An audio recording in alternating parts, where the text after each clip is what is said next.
And I'm back, and I have a little confession to make.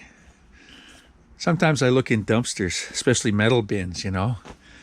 And this morning I took a little drive. I went to a popular place where there's a couple of metal bins, and I looked in there and I saw this sitting here. And it's a line hauler, you know, so people that fish for crabs or whatever, and they want to haul a line up over the side of a boat. It's got a 12-volt motor on it, and this was thrown in the bin. It's got a stainless steel drum on it, and the whole thing is here. I looked it up, Ace line hauler. These things new are about $500 or $600 US. So I'm like, okay, what's wrong with it? So it's either the gearbox is shot, or the bearing, or the motor, or the cord. But the switch is just really weird in it. Look at this. It had a little rubber cover over it like that, but you know, the first time when I touched it, it's like there's nothing going on with the switch anymore. Okay, so I'm thinking the switch failed and they just threw the whole thing out. That's what I'm guessing. I tried to run it. I just put a couple of wires on it here, and I ran it to a 12-volt battery I've got here. Nothing would happen. So what I'm going to do is I'm going to take this motor off of here, probably the gear case and the motor off, get it separated, and I'm going to get in here and see what I can do about changing this switch. And maybe that's all that's wrong with it. But I couldn't pass it up. I looked at it and I knew what it was. You know, it's an aftermarket. It's not a commercial one. This is for sport fishing boats. Someone who would want to, save their back hauling crab pots. And anyway, there it is. Let's get that motor off there and take a look, see what we can figure out. Okay, so everything's bolted through here.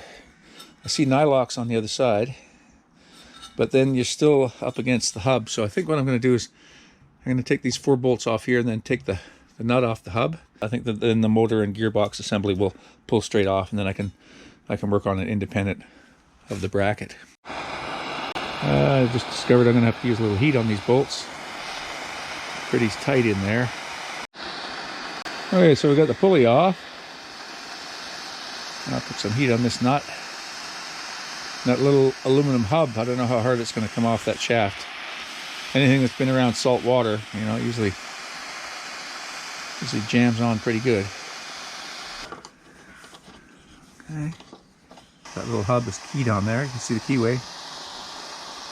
Warm this up a bit. Oh, that comes right off. It's coming off easy. Let's see it sliding out there.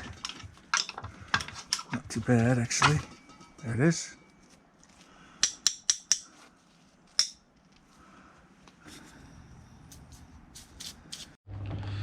Just wiggle that out.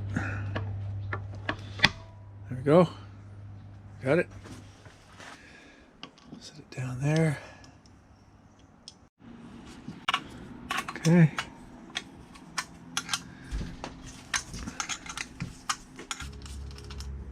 Alright, that just comes off like that. Okay. So now we can take a better look at this whole thing. Try and figure out why it's not ticking over. My guess is the switch. Look at that. Okay. There's the last of the 4 bolts holding the gear case to the motor. Okay, there we go. That just breaks apart. And we're thinking, what's that, gasket? Okay, oh, I see. Oh yeah, the drive is just a little flat on the shaft here, and matches up in there. Now the motor still turns. That's a good sign. I can feel the magnets as it goes by. It bumps past the magnets. Okay, so that's still got something happening. Now, what's that, a gasket? Okay, take that gasket off. Notice I started a little can here for all my goodies. Just put those in there too. Sometimes it's best to start with a can before you end up having to look all over the ground for everything. Now it looks like, okay, we've got an end cover here. Let's see if we can get this nut off of here. There's a little thin nut there around the switch. And that cover, let's see, gone. And that'll just drop down inside the motor. So, yeah. These screws are really tight too. I'm gonna have to get the right screwdriver. I don't have the right. I need a really good fit on these Phillips heads so they don't strip on me. Yeah, these are really tight, these screws. So you know they come through and they thread into here somewhere. And I really don't like to use heat on something sort of blind. But I'm gonna have to put some heat here. Maybe I have to clean them off a little bit first. Clean that off a bit first. I think that could be the end of it there. Let's just see if we can get a little heat on there. Not wrecking it too bad. Yeah, anything that's been around the salt water usually seized up pretty good. I got this one to turn. Not the other one yet, but this one turned. Let's see what the end of that looks like. Oh, there's a little lock washer there. Let's see if that was it sticking out. Yeah, I think that's it sticking out. There's just a little bit of goop over it. Okay, I got that as hot as I dare. Okay, I got that one to turn too. Heat was the trick. You see they got a bunch of silicone and stuff, whatever, Sikaflex sealant or whatever in all of the little openings on this thing, and the heat on the other end, you know, doesn't make it easy to get to with all that stuff there. That stuff starts to melt and smoke and stink. And there's the lock washer, same as the other one. Okay. All right, now that end should come off. Okay, I just worked out a little bit here on the edge. And there's a crack I've got the screwdriver into. There's a bearing there. Now, figure out how to get that out of there. Oh, that came off this end. All right, so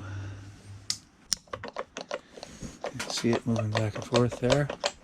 Okay, just did a little spinning here and pulling, and that end cover comes off, and you can see the bearing here. The bearing sits in the cover like that. Okay. Now we get at the switch. What I may do is put the switch elsewhere, put it beside it, not have it in the end of the motor.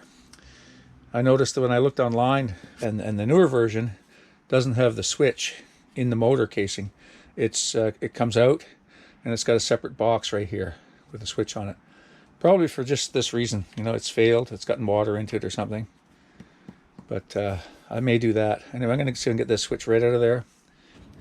I was able to push the rotor through enough to get that switch to pop out. One lead comes up to the switch. I'm just going to cut that off right like that. Okay, cut that one off near the switch again. So like any switch, they've just switched one leg. All right. Okay, so what I've decided to do here is just take out the switch altogether. And I've stripped back these ends, and I got a little piece of heat shrink tubing laid down on that one.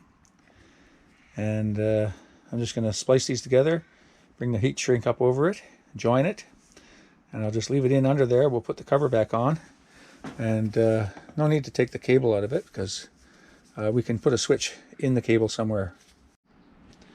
Okay, so that's my little splice twisted together. I didn't solder it. I could solder it, I guess, but I'm just going to bring this heat shrink up over it. And I'm going to place that splice in the center of the heat shrink. I'll move it along a little farther, and then I'm going to warm it up.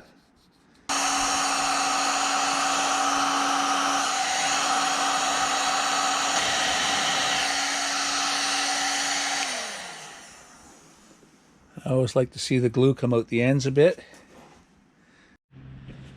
Okay, I've just tucked it down there a little bit. It's out of the way of any moving parts, same as that one is. Now what I'm going to do is I'm not going to put the sealant on these covers yet. I'm going to just test the motor. So I'm going to put this back on and just snug the screws.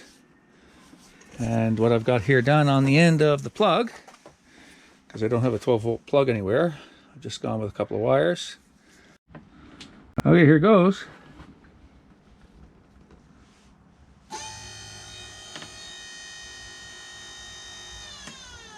It's running perfectly.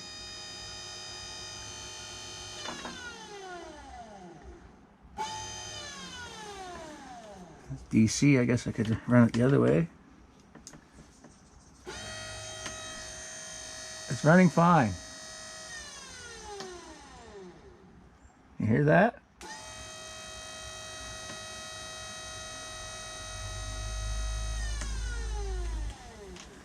Okay, so that's all it was. It was the switch. I'm going to take these end covers off, and I'm going to use some marine sealant on these seams. I'm going to put that gasket back on the other end.